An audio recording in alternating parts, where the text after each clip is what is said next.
자, 오늘 진도 135페이지예요. 네, 135페이지 진도를 준비하시면 됩니다. 네.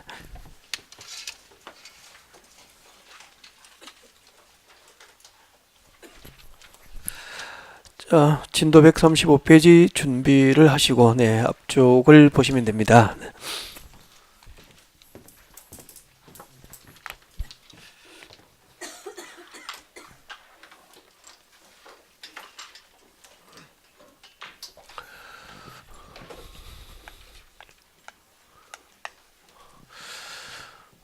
광역도시계획이 있죠. 광역도시계획을 수립한 단위가 뭐죠? 광역계획관, 네, 광역계획관 단위로 광역도시계획의 수립이 있게 됩니다. 그리고 또 광역도시계획이 수립된 지역이라면은 여기에 부합될 수 있도록 한 개의 도시나 군 단위로 국토는 계획이 됩니다.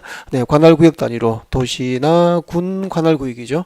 자, 도시 또는 군 관할구역 단위로 도시군 계획이 수립되고 도시지역과 군지역의 장기적인 발전 방향과 목표를 제시합니다. 도시군 기본계획이 되고요. 자, 기본계획에 맞도록 도시지역과 군지역의 토지를 관리하기 위해서 구체적인 정책 6가지를 정책으로 입안하고 결정하는 행정계획을 도시군관리계획이다 라고 했을 거예요. 네. 자, 도시군관리계획에 의해서 정책으로 입안되고 결정될 수 있는 대상. 자, 우리 지난주까지 이런 내용들을 공부했죠. 제일 먼저 용도지역 편을 공부했고요.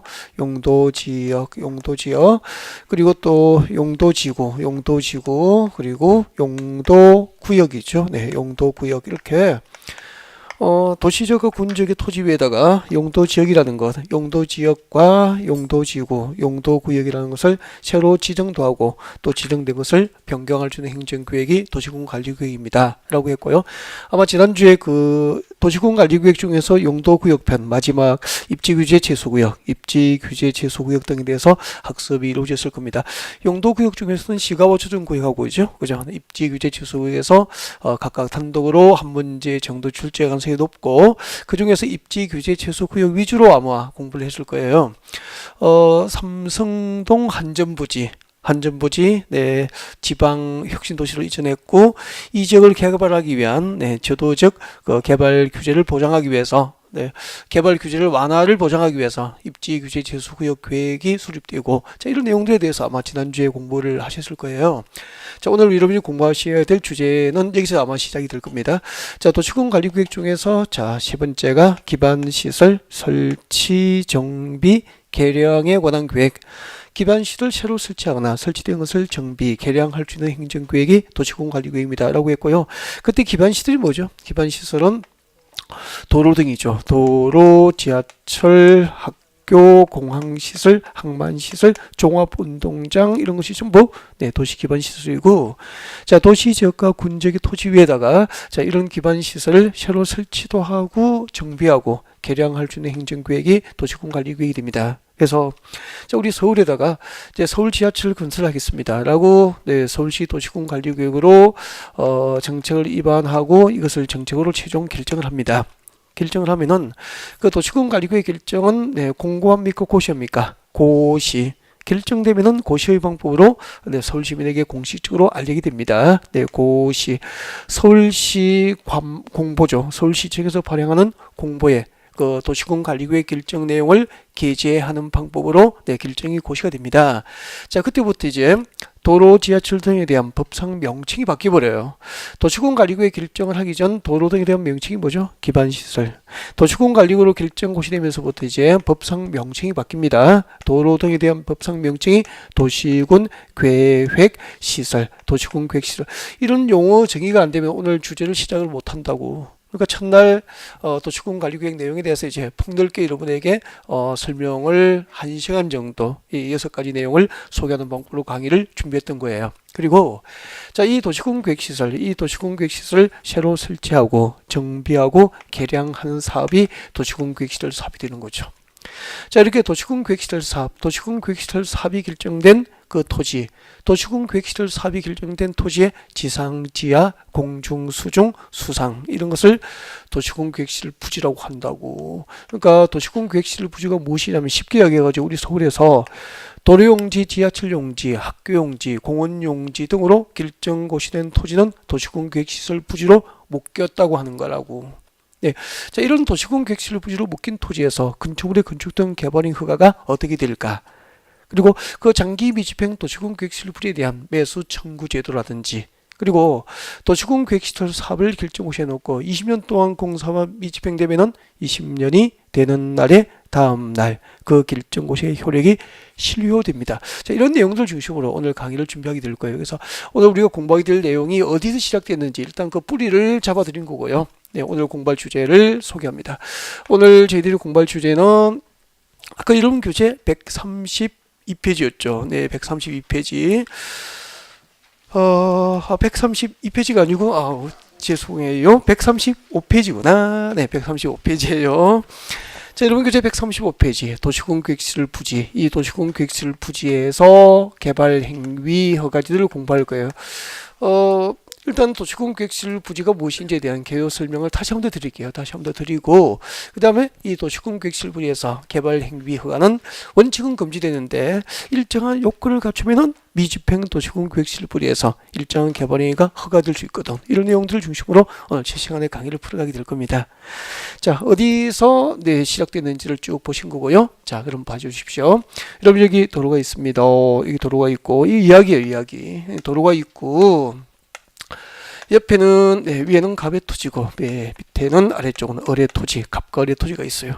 이 갑과 을을 좀 소개합니다. 이 갑과 을이 나이가 33이에요. 나이가 33세고 총각입니다. 야, 토지 소유자가 나이가 33이고 총각들이에요. 총각들이고 27에 대학을 졸업하고 운 좋게 이제 대기업에 취업을 해가지고 33이 될 때까지 숨만 쉬고 살았대. 그러니까 용돈은 엄마로부터 이제 부모님으로부터 다 쓰고 전부 연봉을 올 저축한 거죠. 네, 그렇게 해가지고 대충 목돈을 좀 준비하고요. 네, 부족한 것은 부모님의 도움을 받아서 3억을 준비했어. 현금 3억 준비하고 대출 2억을 끼고 토지를 투자 목적으로 산 거죠. 네, 근실한 청년들이죠. 네.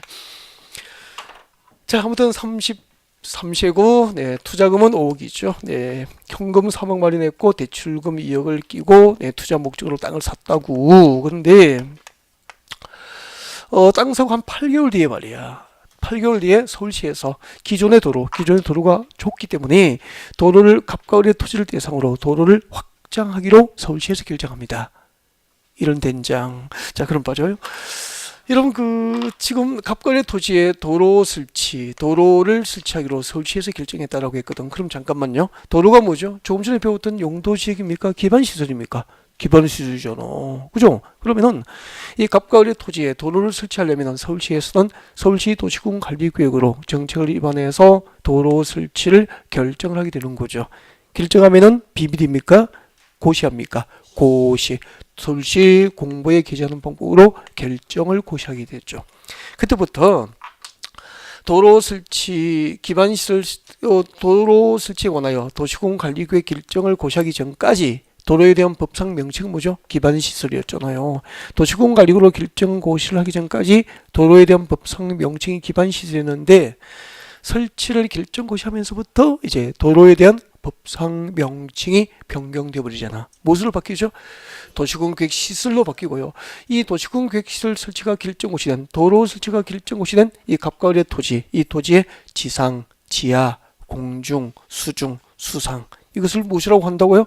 도시군 계획 시설 부지라고 하는 거예요. 이렇게 도시군 계획 시설 부지로 결정 고시된 토지, 도로 용지로 결정 고시된 갑과 을의 토지에서는 상식으로 하세요. 도로 용지로 결정 고시된 토지에 토지 소유자라고 하면 사적인 개발을 허용할까요?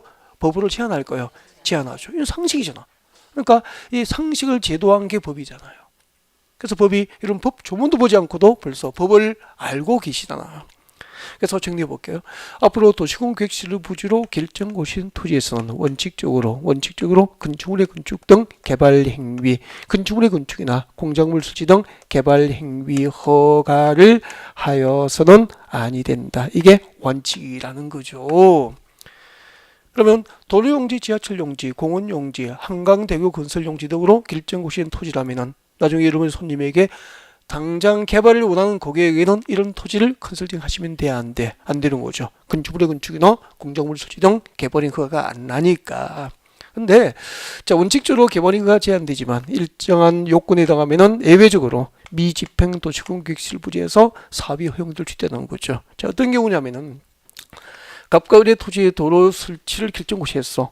도시군 계획실 사업을 결정고시해 놓고 2년 동안 공사가 미집행됩니다. 2년 내에 공사가 미집행되고 잘 들으셔야 돼요. 2년 동안 공사가 미집행된 상태에서 다음 중 한 개의 요건에 해당해야 되죠. 다음 중 하나의 요건에 해당하면은 예외적으로 갑과 을의 토지에서 2년 동안 공사가 미집행된 이 도시군 계획실 부지, 갑과 을의 토지에서 일정 개발행위가 허가될 수 있죠. 이때 허가 대상, 일정 개발행위는 예외적으로 허가됩니다. 이때 허가될 수 있는 대상은 건축법상 임시 가설 건축물, 건축법상 임시 가설 건축물의 건축 등이 허가될 수 있다 그렇게 돼요.